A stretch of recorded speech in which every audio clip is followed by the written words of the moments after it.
Parang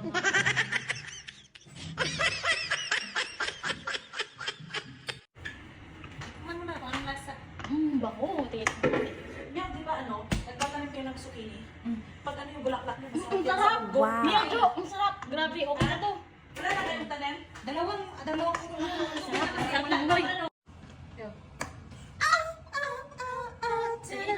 Say the light. Yun lang daw. Tanga ako. Yalata. Pag kayo sa susunod. Munggo tayo para sa maulan na panahon. Maulan ba? Malamig lang pala. Oh, ang sarap po ng luto ni Mia Jo. Jo. Ang sarap ng aming ulam. Hipon yung sahog ng maliliit na hipon. Yum yum yum yum yum yum yum yum yum yum yum yum. Meow. Parang ano ha, parang 10 yung kakain na ito ha. Ito kakain nito. Saan mo lalagay ito, Meow? Kaliit ng tiyan mo. Lalakihan. Saan mo lalagay ito? Sa dibdib.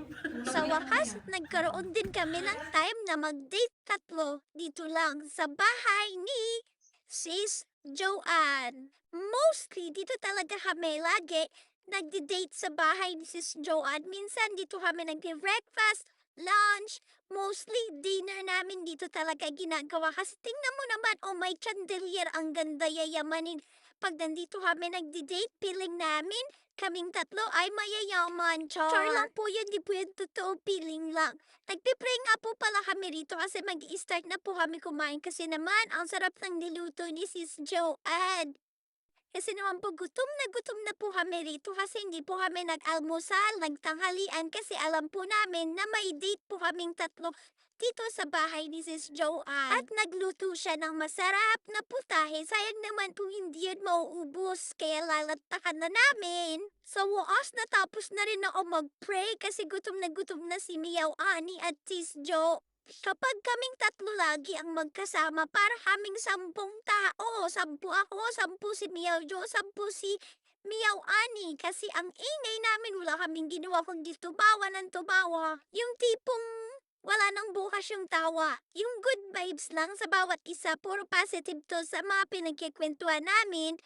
Basta masaya lang yung buhay. Nagkikwentuhan din kami tungkol sa bawat pamilya namin pero may mga halong comedy. Basta yung nagkakaunawaan, nagkakaintindihan at yung tanggap nyo yung bawat isa, yung personality ng bawat isa. Tapos pag nagkita-kita kayo, ang saya-saya nyo. Tapos parang ang bilis ng oras, tapos kulang sa inyo yung isang araw na pagkikita, kulang yung isang buwan. Kasi pag nagkita kayo, yung masaya lang, puro positive lang. Wala namang perpektong tao eh. Ako, hindi ako perpektong tao, marami akong pagkakamali sa sarili ko. Yung gusto ko lang naman yung may nakaka-appreciate sa akin at nag-stay sa akin, yung pinapakita yung totoong tunay na pagkatao niya at tatanggapin ako bilang ako. Because making 100 friends is not a miracle. The miracle is to make a single friend who will stand by your side even when hundreds are against you. Kaya kung meron kang mabuting dalawang kaibigan, maging grateful ka at wag mong sayangin yung pinagsamahan nyo. Magpasalamat ka at lagi mo silang ipagdasal. Kain tayo mga katropa, munggo, para sa malamig na panahon. Sarap, grabe. Subukan na lang kayo mga katropa. Sarap, the best. Kumakain ba kayo ng bulalo? Oo. Oo naman, favorite ko yun eh. Lalo na yung buto-buto. Magbubulalo tayo next time. Sarap. Alis na kayo nila. Kaya may alis. The best. Yan naman, pansit ang ating titig. Favorite namin ito talaga. Pansit. Hindi, sa susunod na pupunta ako ng Asian Star. Bili ako ng mga meatballs para ano. May stock. Pansit, pampakapa ng buhay. Thank you for watching mga katropahan. This is your katropa, Janet Patches, here in Switzerland. Pagpalain ng buhay. Bye!